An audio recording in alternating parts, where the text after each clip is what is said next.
Testing. 1, 2, 3. Un, deux, trois. 1, 2, 3. Can you do that one more time? Testing. 1, 2, 3. 1, 2, 3. We can hear you loud and clear. Good morning, Caitlin. 1, 2, 3. Good morning, Chair.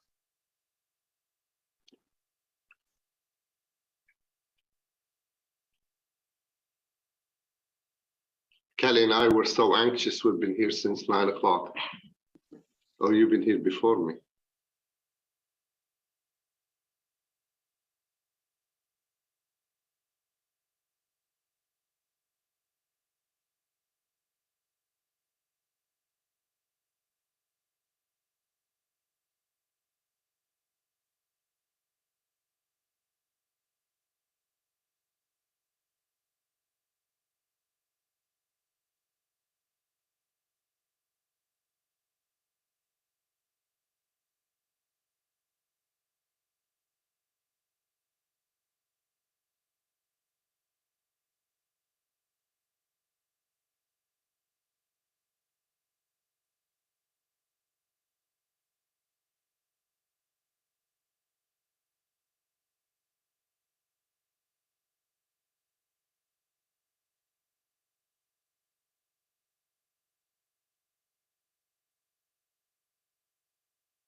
Good morning, Councillor Moffat.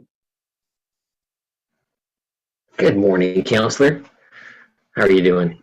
Oh, she's living the dream. How are you? Same as Councillor always. Good morning, everyone. Morning, Georgie boy.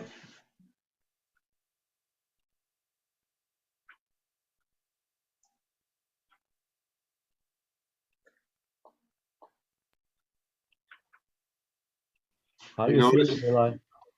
You notice it, the councillor who's not seeking re-election, they look so relaxed, so, you know, they got a haircut, they got a sweatshirt to wear, so, right?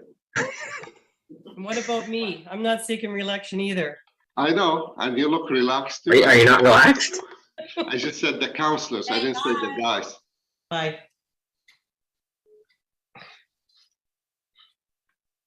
I'm relaxed. Caroline, it looks like the upholstery looks like the new upholstery they have at the Black Dog. Are you at the Black Dog right now? I wish. No. They got new upholstery there. Okay, good. I haven't been in yeah. for a while. I haven't been in there for a while. They've redone the dining space. It looks quite nice in there. Oh, good. Good. I'll have to check it out one of these days. Mm.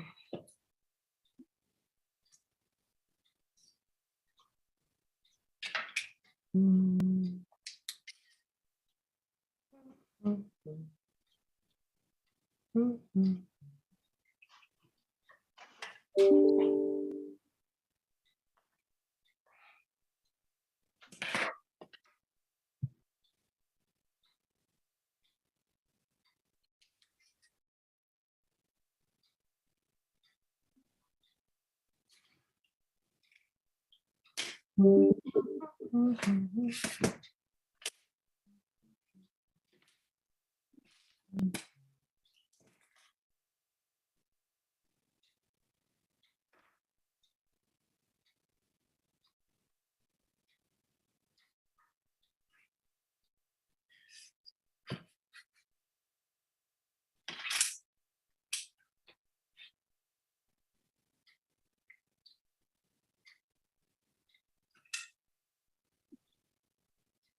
Okay, I believe we're all in. You covered? I think.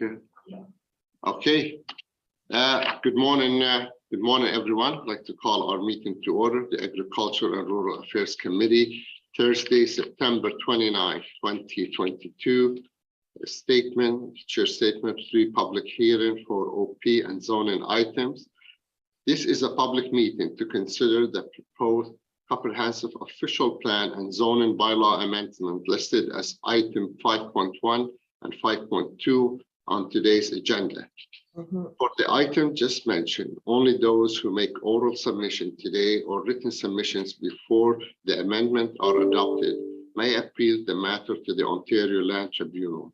In addition, the applicant may appeal the matter to the Ontario Land Tribunal if council does not adopt an amendment within 90 days of the application for zoning and 120 days for an official plan amendment.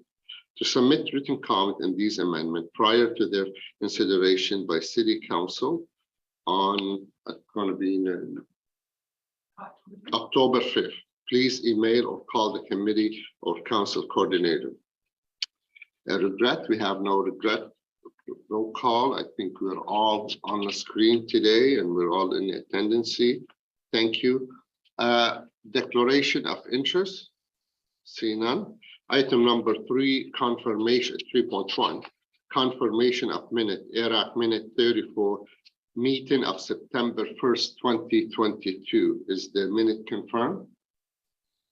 Thank you. Item 5.1, planning, real estate and economic development department, zoning bylaw amendment 2727 Carp Road and part of 2625 Carp Road in West Carleton, March. I believe we have no presentation, no correspondent, but I believe we have one delegation. So we're going to hold item number 5.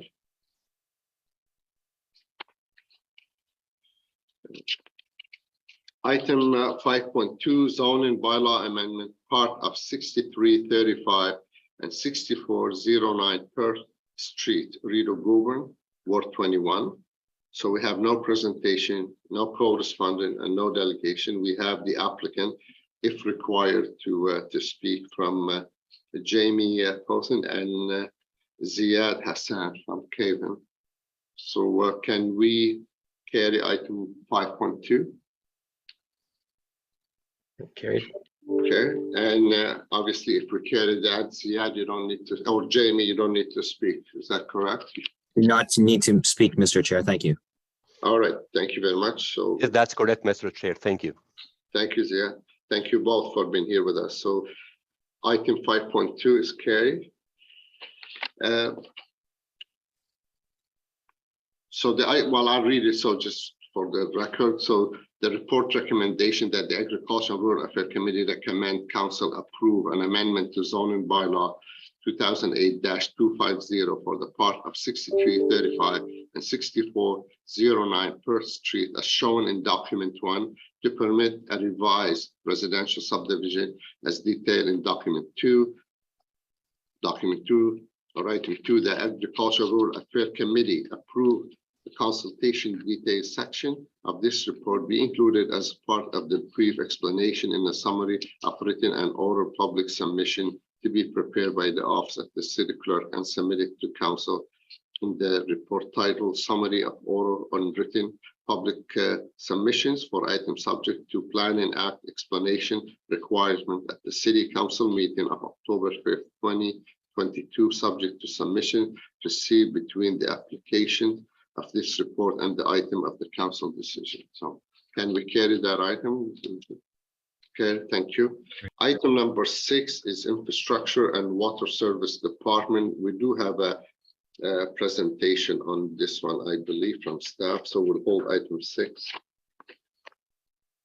Item number 7, Office of the City Clerk, 7.1, status update, Agriculture Rural Affairs Committee inquiries in motion for the period ending September 16, 2022.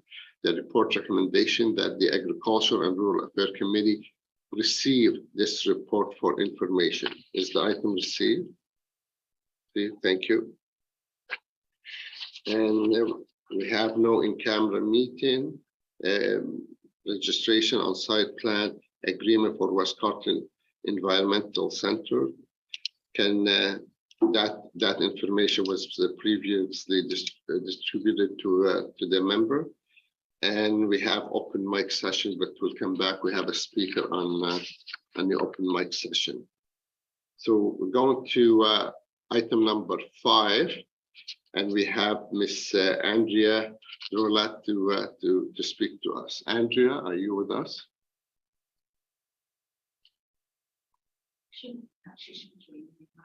Okay.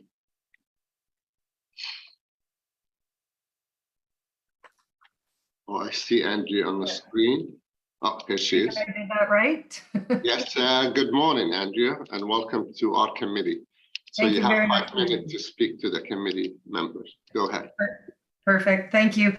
So I was just putting in a request to see whether or not we could have a reconsideration or a reevaluation of our the entrance for the construction of this community.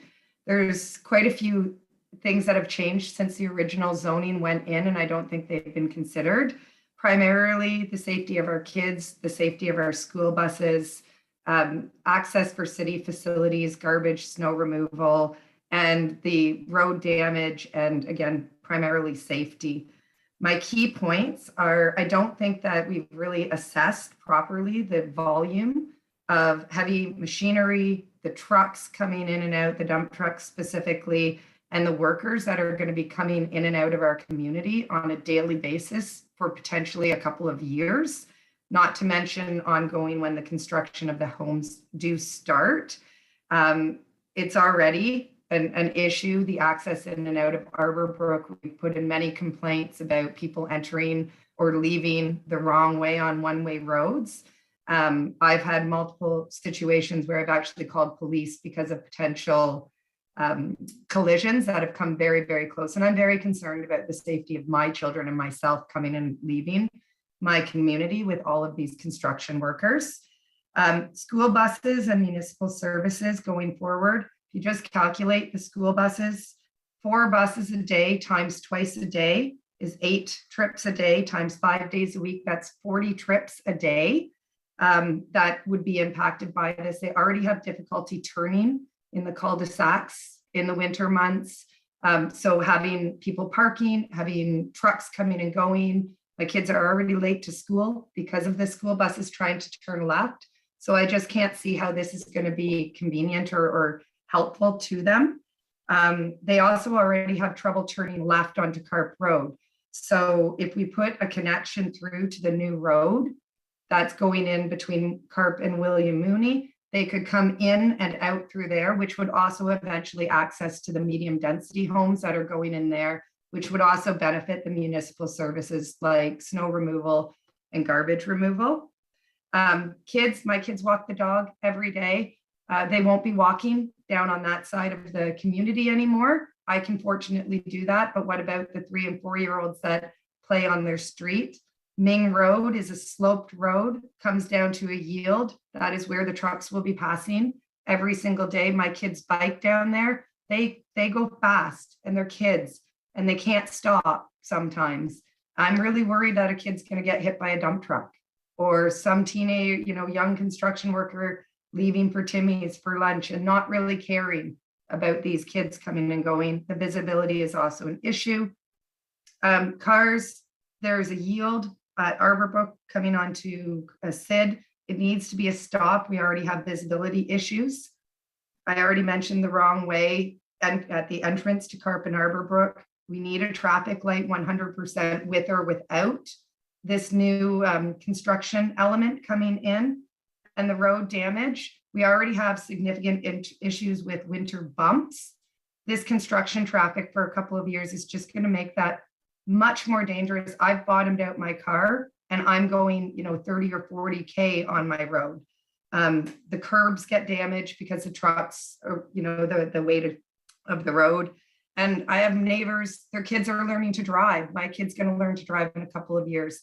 I'm really concerned that this hasn't been thought through. And I think there's a road going in and we could put an access point there. It would, for long-term, provide benefits to the community and an extra entrance way that we could put a light in and have more safety for our community. That's it. Thank you very much.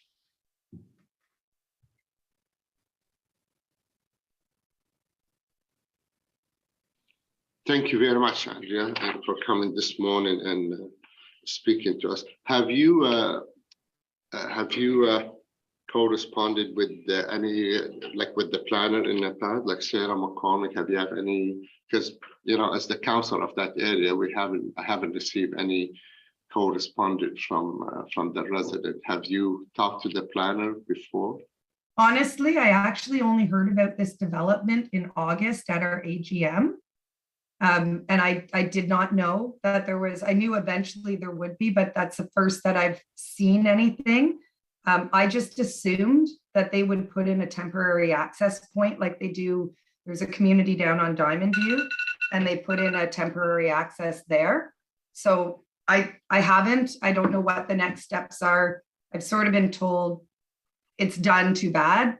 But again, I had to say something because I didn't feel that it, a zoning thing that was put in 2003 when I was 28 years old is not really relevant to me now.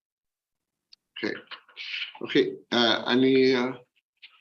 Any questions from the committee to the delegate before we go to the applicant? I think we have Robert Tran from Manatech and Mr. Greg Winter, Manatech, and also we have Marco Siki from Kavanaugh Development to answer a question from them.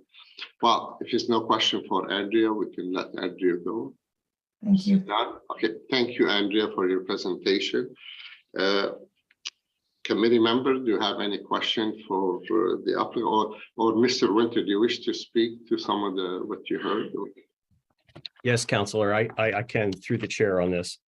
So thanks very much. My name's Greg Winters, and I'm a senior project manager and a planner at Manatech. So I've been working on this file unbelievably since 2000. So it's been a long haul getting us to this point. We've read the staff report just to be on the record, and we support the report as it's drafted and support the rezoning application. We're looking forward to finishing this project off. So just to address some of the comments that I heard today, I can kind of characterize them, I think, as being mostly construction issues and not a zoning issue. So what we hear before you today is that we're seeking a rezoning application to implement the draft plan approval. So when we go through the draft plan approval, which was given to us in December of last year, we have a condition that actually obligates us to rezone the lands to bring them in conformity with the approval that was already given by the City of Ottawa for the draft plan approval. So what I was hearing today is, and if I'm characterizing this correctly, it was mostly construction access.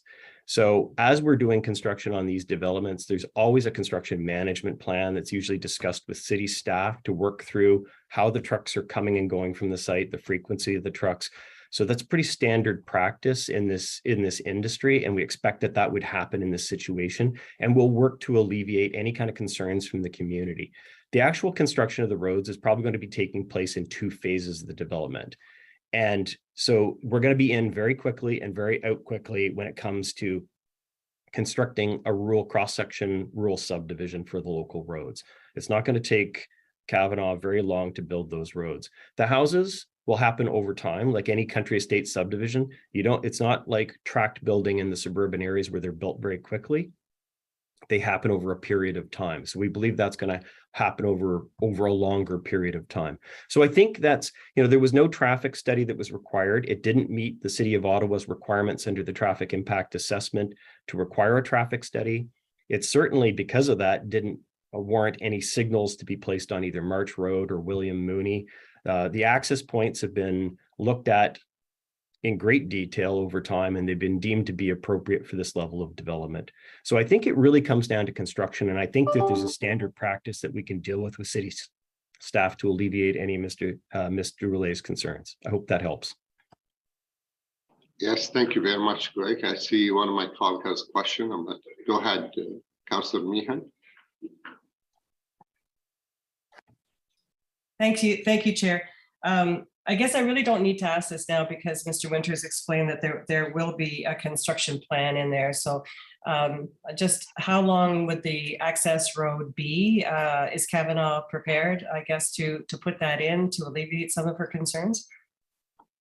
So through the chair, the answer to that is that the actual access is going to be the permanent access. They will build the roads going in off of William Mooney and off of Carp Road as the final access. There's not going to be a construction access to the adjacent subdivisions.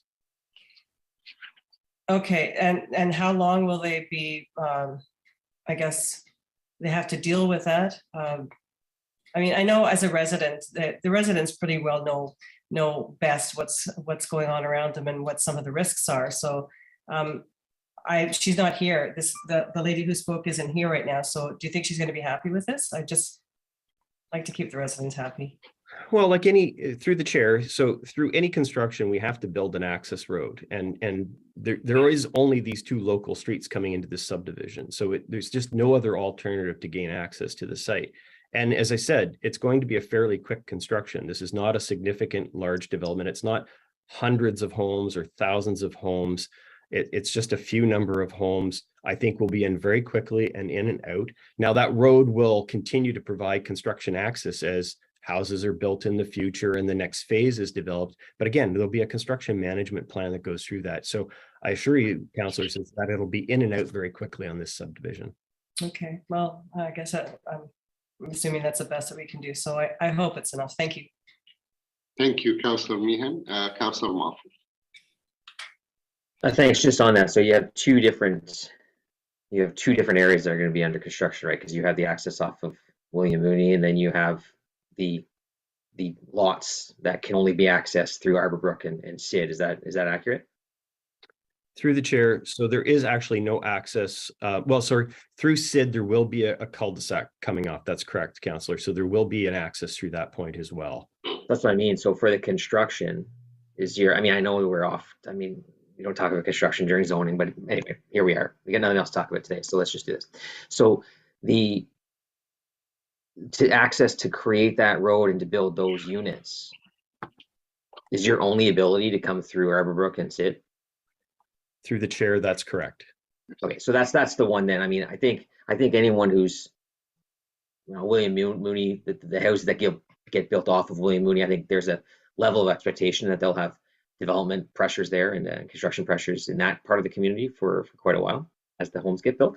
But I think the one that you're gonna have to take more caution and care with would be that established community. I mean, all these subdivisions were all approved years and years ago, and we banned estate lot subdivisions before my time. Imagine that this is an application that predates Councillor El Shantiri's time on council. I mean, it's insane. So I think the expectation for the residents on Arbor and Sid would be over years that they probably wouldn't see this impact. So I think it's just important that the applicant takes, extra care, because it's a estate lot subdivision that you're coming through. So it's just not used to that level of activity.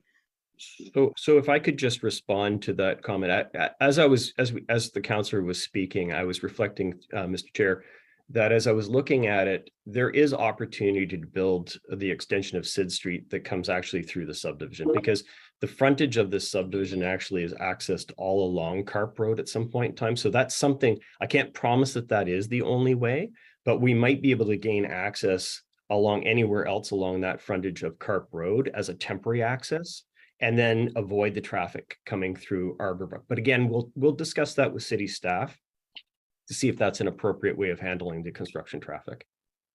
Yeah, because there's the rural commercial property on Carp Road that backs onto where you're building these lots. So yeah, that makes sense. I mean, I think just the fact that you're contemplating that and you're willing to look at that, I think will address concerns from the residents. So appreciate that, Greg. Thanks so much.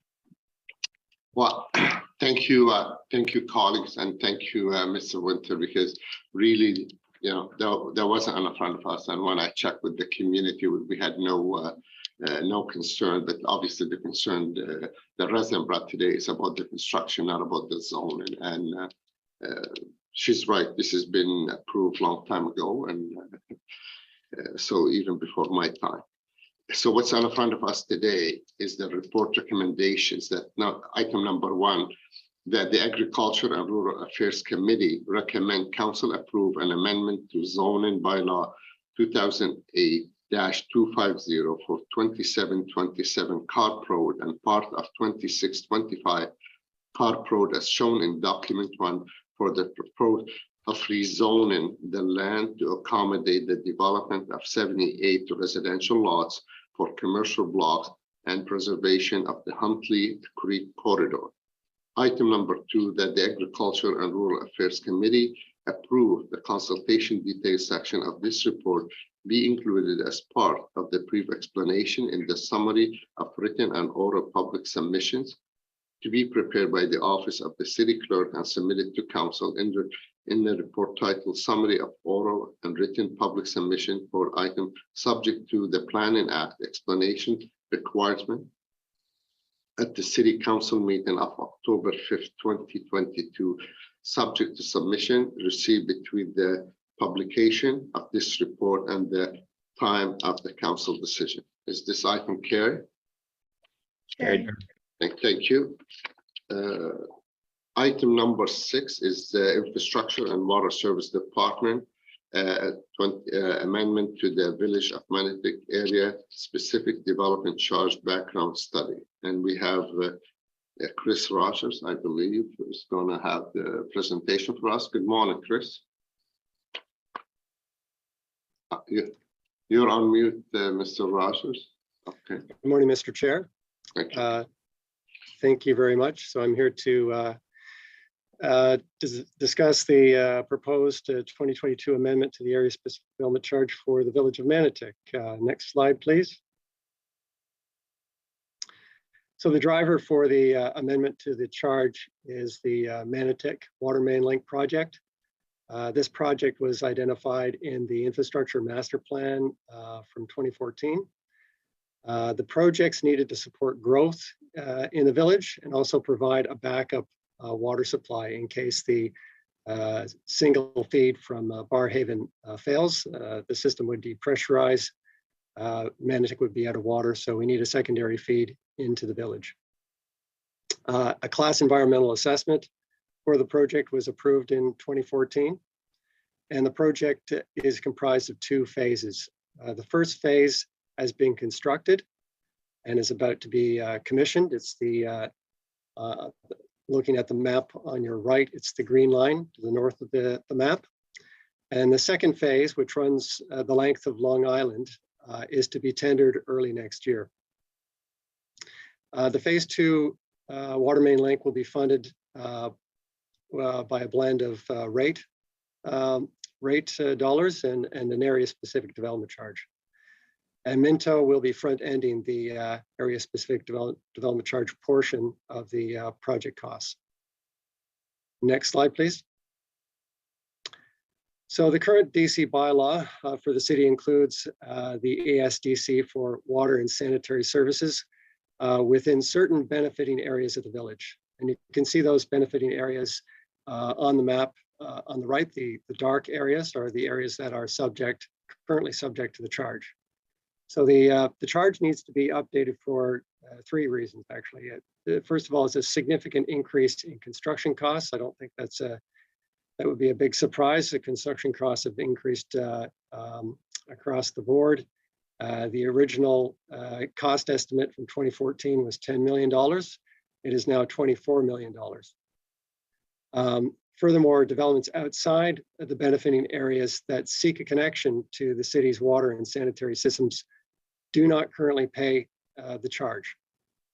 So we need to fix that. And also the update to the charge is needed to support a front-ending agreement with Minto. And we need that agreement in place in order to tender the project. So the area-specific development charge update is supported by a background study, which is provided as document 1 to the report. And consultation on the background study was completed pursuant to the DC Act. Next slide, please. So in conclusion, the proposed amendments to the DC bylaw for Manatech will ensure that development charge rates consider the updated project costs, that all new developments that can request a connection to the city's water distribution system and sanitary sewer system pay the DC, and that a front-ending agreement with Minto can be finalized. So paraphrasing the recommendation in the report, the authority to approve is with Planning Committee. So we recommend that Planning Committee recommend that Council endorse the amendment to the background study and authorize an update to the DC bylaw. Thank you very much, Chris. And before we go to our colleague, did you say the original estimate cost was 10 million and now it's 24 million? I just want to make sure you didn't make a mistake. That's correct. Wow. Okay. We start with Councillor Moffat. Thanks. I just wanted to just to clarify. So we approved this, of course, several years ago, and then the map that you showed on the second last slide was the current map that we used to assess this area specific charge. It was created because we were catching properties that we didn't intend to catch. Now, with the new, because they didn't have access to services, right? Because not all of Manatech has access to services. So you might get redeveloped and then you're on well and septic, and then all of a sudden you're assessed an area specific DC of $25,000 for services you can't connect to. So we addressed that, and that's why that map existed. Now I saw in the text of the bylaw that even though we're increasing the map size to include the entire village, that it would only be assessed to people who actually have the ability to access services, correct? Because we have, for instance, you're well aware that we just had a lot recently in the shaded area be assessed that charge, even though they are about half a kilometer away from services, and they'll never access services because of where the lot is. So we address that. We make sure that we preserve that separation between service lots and unserviced lots in the bylaw. Yeah, I don't think that issue is addressed in the bylaw. Perhaps Mr. Mark may be able to clarify, but certainly the intent going forward is that anyone who is redeveloping on private services, or they would not be assessed the development charge for water and sewer. Yeah, because we will still see some lots here and there, infill lots that maybe, or undeveloped lots. We had a couple of those that only could access well and septic and have no access to water and sewer. And then secondly, I noticed your map runs along the Mud Creek and doesn't actually run along the village boundary. Is there a reason for why we did that? Yeah, that development was it has larger lots and was never intended to be serviced. It would be challenging to service and because of the creek. Yeah. Yeah, because of the creek. Okay. All right. No worries. Thanks. Thank you, Councillor Moffat. Councillor Gower. Yeah, thanks, Chris, for the presentation. Increased construction costs. I mean, it has been 8 years since the last estimate, but could you give some more details about what is impacting construction costs? Is it simply inflation, or can you break down? Are we seeing materials or labor or other factors that are causing this increase in construction costs? I think generally it's because of unit rates of construction have gone up across the board. I can tell you that the crossings of the river were more complex than were considered at the time that the original estimate was prepared. Back in 2014, we had a functional design level of detail, which is somewhat not as we didn't have as much information as we have now as far as the complexity around the crossing. But generally speaking, it's the increase in unit rates that would explain the increase in costs. And I think there are projects across the city that have increased significantly since 2014. Yeah. Okay. Thanks, Chris. Thank you, Councillor Gower. Councillor Meehan. Thank you very much, Chair. Mr. Rogers, it is a significant increase. I'm just wondering what is that actually going to do to the amount of the DC, and how many more people are going to be impacted by this, and do they know that they're going to be subject to this? Well, anyone who develops and requires a water sewer connection would pay the charge. So there's no change from that perspective. And we're just making sure that we capture every development that would benefit from water and sewer. As far as the actual increase in the charge per unit, I would have to defer to our development charges coordinator, Gary Baker, who I believe is on the call, if you would like to answer that question. Yeah. Mr. Baker. Yeah. Significant, right? Yeah, no, it's actually what's happened is that there's a sanitary and a water component, and the sanitary component is actually decreasing whilst the water component is increasing. So the change in the rates is actually insignificant because of that fact, because the increase in water is being offset by a decrease in the sanitary sewer. So it's almost zero-sum game. There's no substantial difference. And as of October 1st, the current rates are going to be indexed. So that actually will bring the current rates above proposed rates. So that's the situation. It's kind of a unique circumstances, but that's the reality of having recalculated things. So can you give me an idea of how much it is though? Per property? I just have to, unfortunately I have to look it up myself, but just if you give me a moment, I can look it up or I can send it to you afterwards. But there's a chart, it's Schedule 5 in the background study that compares current versus existing. So I'll look that up and I can send it to you and you can see that. Well, no, it's okay. I mean, this is probably going to pass, so it's not kind of moot. But so So all the property owners know that, that this is happening. I guess if you're saying it's moot, that it all works out in the wash. One section is costing more and one is costing less. Yes, and I think the methodology is what we use right now in the entire rural area, where if you're serviced or unserviced, the determination is made whether if you're connecting to services, then you pay the citywide development charge.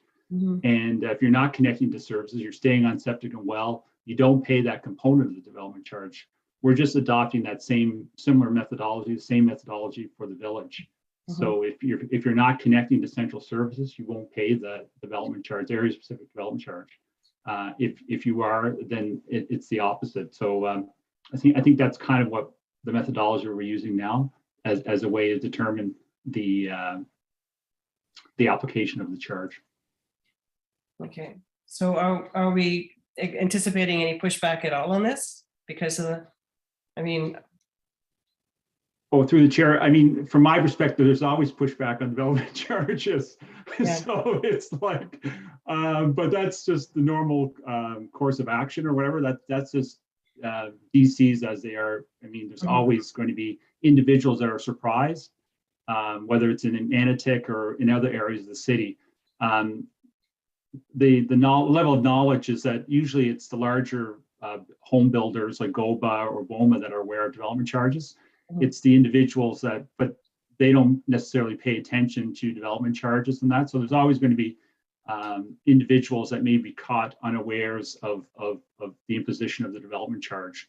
But that's normal. When we go through the 5-year cycle, same thing happens over and over again, right? It's not.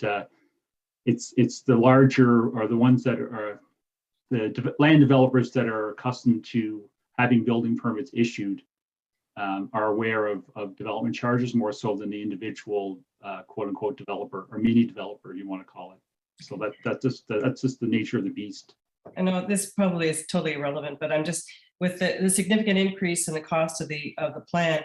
I know that we just wrapped up phase 1 of the project down further north on River Road and David Bartlett Park.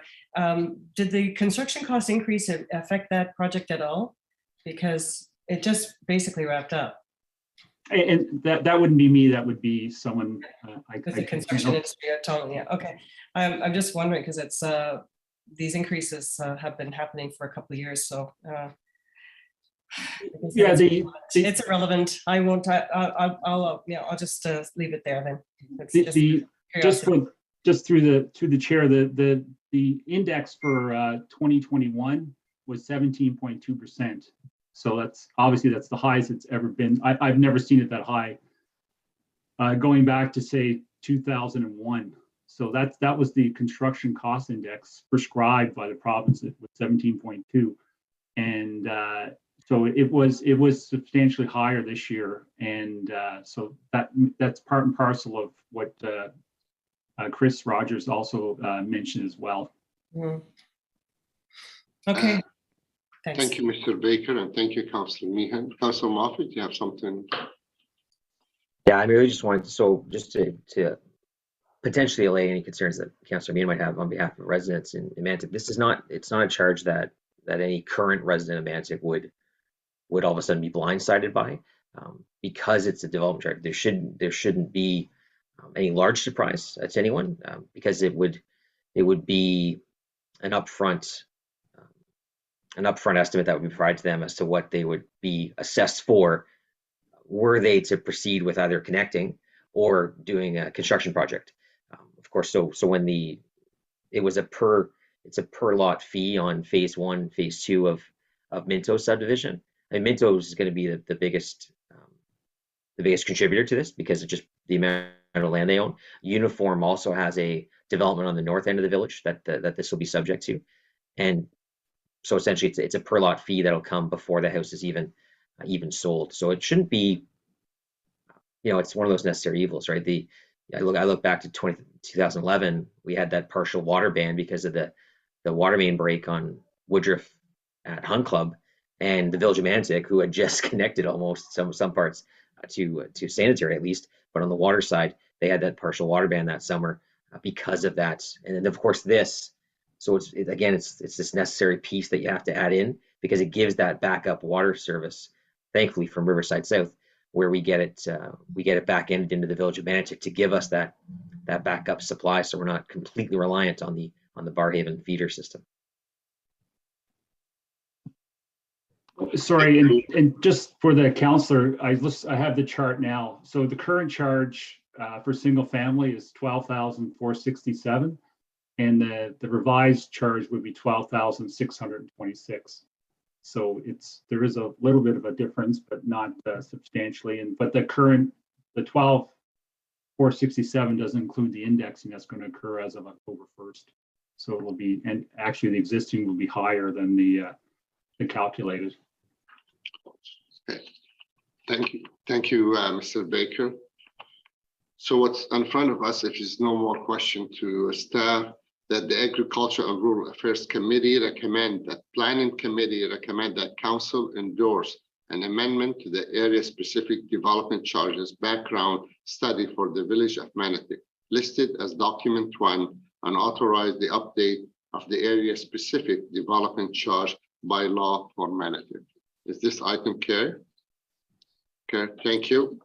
And we had received item number 9, information previously distributed. Now we go to open mic, and we do have Mr. Ken Holm and Megan Ann Gordon to make a presentation to the committee. Mr. Holm, you're on, I see you're on the screen. Megan. Hi, sorry, I'm just getting set up here. Okay, I think Ken's here too, so I'm just going to jump into it. Good morning, my name is Megan Ann Gordon. I live in Richmond, and I'm the program manager for the Rural Ottawa Youth Mental Health Collective. I'm also a member of the Rural Transportation Solutions Group, with the hopes of increasing transportation options for rural youth to be able to access urban mental health services. In May, our presentation to ARAC provided some results to our survey work. Today, we're going to present our development of an outline plan to improve the transportation options for rural Ottawa. We'll also indicate the work that we intend to undertake over the next 6 months. Rural Transportation Solutions is a community-based team that aims to propose realistic, affordable, and sustainable transportation options to help solve the rural transportation deficiencies. We formed in response to the needs voiced by our community members. Our initial activities have included studying the background, collecting information on the needs, and identifying areas of potential solutions. I see the slideshow going through. I think we're just at the front. The work of our team has had its start some 4 years ago after the last municipal election, where the need for improvements to rural transportation was debated. Our origins are in the CARP Rural Transportation Study that was formed by the Huntley Community Association, but it's now evolved to our current Rural Transportation Solutions Working Group. We have built on that CARP study on the background work conducted by Rural Ontario Institute, the Rural Initiatives Collective, as well as scanning over 50 municipalities that have rural transportation services. Interest in this topic in Ottawa is high. We've engaged over 1,300 residents on 3 surveys, a series of focus groups, and webinars. Our website has drawn more than 15,000 visitors. I'm going to hand it over to Ken Holmes now, and he's going to lead you through our developments. Okay. Next slide, please. Thank you, Megan. I'll keep this brief. Details will be in the full presentation. It'll be uploaded to the website this afternoon, and I cannot see a timer. Transportation needs in rural Ottawa are increasing, and it's often difficult for a family to meet these needs within its own resources. This need was recognized back in 2002 in the report to council, but a number of these recommendations have yet to be implemented. The city's new official plan punted the problem of rural transportation to the Transportation Master Plan. Next, please.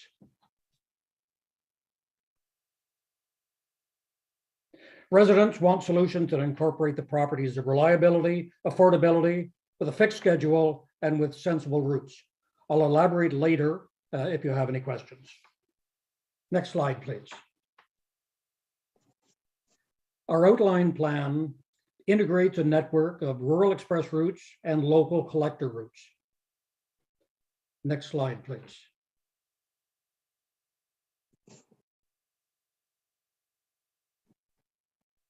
The first of our proposed improvements is to connect more of the villages that we show here.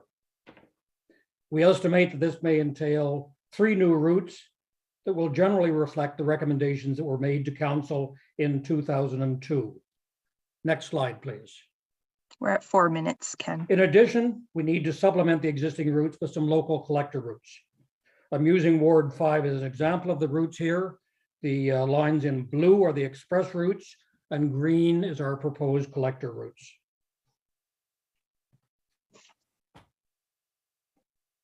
Our minibus collector system will incorporate the benefits of a modern on-demand system that operates within a scheduled circuit and uses a set of established stops. Next slide, please.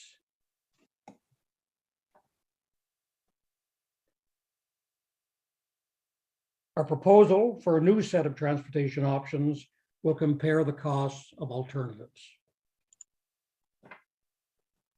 Next slide, please.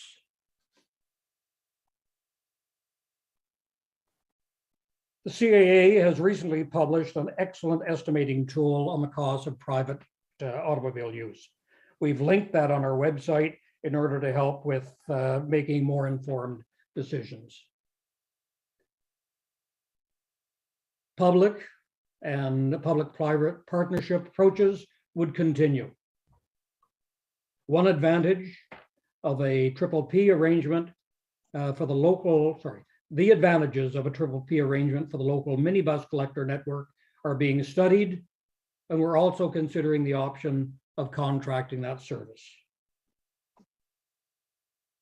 On fares, there is support for a fare of $5 to $10. But expanding the OC Transpo system to the rural areas currently comes with an additional charge of approximately $170 per year per household on the residential tax bill. Ottawa must consider a hybrid fare solution that incorporates a reasonable passenger fare but does not need to impose a large general tax increase on all rural residents. Megan. Great, thank you, Ken. So how will our proposed solutions affect rural residents? With improved and increased transportation, we believe that the overall quality— Next slide, please. Thank you. The overall quality of rural life will be enhanced with more transportation options becoming available. Something important for me is that youth will be able to better connect with important mental health programs and services only available in suburban and urban Ottawa. This is a growing concern as more youth are presenting with complex mental health needs, as we all know and hear. Additionally, they'll have more and better options for transportation to and from school, social activities, employment, and other opportunities to be connected to their communities. Similarly, adults will have more transportation options to get to and from their place of employment and to conduct a range of other activities associated with their personal, family, and professional lives. Many older adults will not have to rely on family members, non-for-profit driving schedules, or caregivers for transportation. Our community partners will continue to provide assistance to those in those areas, and together we're going to be able to support seniors to age in place. Also, we're fortunate that the diversity of rural Ottawa is blossoming, and improved transportation options would increase the opportunity for social connection to other diverse neighborhoods and communities within urban and suburban Ottawa. And rural economic development requires workers and customers and clients to move in and out of rural areas. Increased public transportation will be an important contributor to rural economic development. Ken? Next slide, please. Next steps. We're working towards having a detailed proposal ready by late spring of 2023. Activities leading up to that delivery include consultation, where we intend to conduct a series of community consultation throughout all the rural wards in order to gain more feedback on specific needs and to gain opinions on fares and cost sharing. Information, we intend to conduct several more webinars in order to continue to improve the awareness of the options and to help lead towards an informed decision. We'll be seeking again more feedback on the specifics of timing origin and destination of the transportation needs. On the surveys, we'll be conducting our third survey over the winter.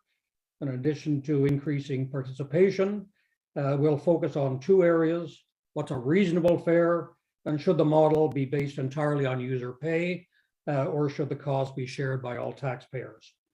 And finally, on a business case, we will be developing our proposal to include a more detailed dealing with the costs. And for that reason, we'll be requesting a review of the current rural transportation area tax categories. We'll be recommending a hybrid funding model that's based on a reasonable fare, but avoids the disincentive of increasing the tax bill for the non-users. Next slide, please. That concludes my presentation. Are there any questions for Megan and myself? Well, before we go to question, we have two council have a question for you, but this time, Mr. Home, you didn't stick to your 5 minutes. So you were more than 5 minutes, but we were more than happy to hear you continue to finish your presentation. So we're going to go to Councillor Moffat, but thank you, Megan and Mr. Home, for your presentation. Councillor Moffat. Thanks. I think you actually, I had a question halfway through, and I think you actually addressed it in the last comments, but it was essentially what you referenced about the $170 per household per year. I assume you're calculating that as being added to the RTA charge, the Rural Transit Area A charge on the tax bills currently? That is correct. To transfer from Zone A to Zone B requires an increase of about $170 per average residential property. And there's no question that's a severe disincentive to many people in the rural area. Oh, so your suggestion is to make one rural zone rather than the current two? I would think there are advantages and benefits to one rural zone. It would require a significant restudy of the costs, operation, maintenance, and capital. But I think there are opportunities if the user pays, we'll say, around $10 for a ride. There are opportunities to significantly reduce that overall tax penalty, we'll call it. Yeah, that'd be an interesting conversation. I believe there's willingness in the urban area to have a conversation about having all of rural Ottawa pay the same tax rate as urban Ottawa. Yeah, there's that's just I'm not saying you're saying that, but that comes up from time to time. Yes, I've seen that. Those different rates. I've seen that smile on many faces. My estimate is currently, according to city information, about a third of the rural area is paying the high rate, and that is bringing in something like $9 million for the operating budget. When you do your sums on the number of hours of buses that we have operating in the rural area, I consider that revenue to be excessive. So when you say a third, you mean third landmass or third population? No, 1/3 of the population, one third of the residents, 1/3 of the tax bills, the taxpayers are currently in the high rate. I think you should look at that again, because I think knowing all of Cumberland is in, knowing Manatech and Richmond is in, knowing Carp is in, the only major population base that isn't in that rate currently is Osgood Ward. But everything outside of that, no, those. I'd be surprised if it was only 1/3 within the RTA A versus the RTA B. The figures that I've used were given to me directly by the finance staff. Okay. Well, you know what? I'll take a look at that too, and we can connect, Ken, and then maybe I'm wrong. But just a small correction, Scott. All of West Carleton March is no, but Carp. I said all of Carp. Carp is not. It's not.